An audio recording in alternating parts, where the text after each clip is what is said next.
Hi, welcome back. Here I am with an important topic for discussion, that is priority. We are going to see the rhythm that can stop the heart wins always first. So let's go into the topic. Here I am going to discuss it with a scenario. Which patient is at greatest risk for death and requires immediate intervention? The options here are A. A patient with DKA receiving IV insulin whose potassium is 3.1 millicoulombs per liter and urine output is 20 ml per hour, and B. A patient with septic shock on norepinephrine with BP 88 by 46 mm of Hg and MAP of 60 mm of Hg, and C. A patient with acute pulmonary embolism who is anxious and has a heart rate of 34 beats per minute, SpO2 of 90% on room air and heart rate is 126 beats per minute.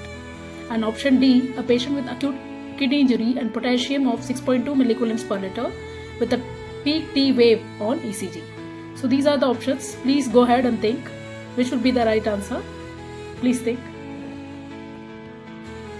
Yes, the correct option here is the option D. That is why? Because it says the potassium is on the higher side. And which patient dies first? This is the question which is being asked. So here hyperkalemia kills silently the patient because the patient is having very high potassium and there is an evidence of peak T waves in the ECG. And it is an eminent lethal dysarrhythmia can arrive with no time and it can get converted into fibrillation without giving you any warning and without giving you any time. So the patient might succumb to death if untreated. So the cardiac electricity plays a very important role, then the oxygen and then the blood pressure. Here we can see why the other options are wrong. The DKA with low potassium is very dangerous.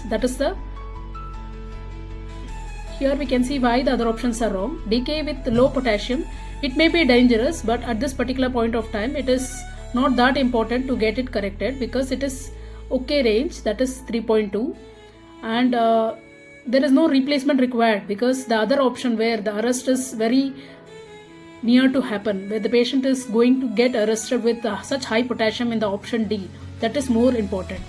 And next one is option B, that is septic shock which is serious, yes of course, but the patient is already on vasopressin and pressors which is mentioned in the option, and the MAP, that is mean arterial pressure, is also in the borderline. It indicates the patient is not crashing at this particular second. And the option C, where it says the pulmonary embolism unstable but still oxygenating at 90%, there is no collapse or hypotension being mentioned in the option. So these are the option which says which is wrong. These are the distractors. So the priority law is always the rhythm that can stop the heart always wins. Yes friends, this is the way we need to approach for the appropriate answer from the options. Thank you and happy learning.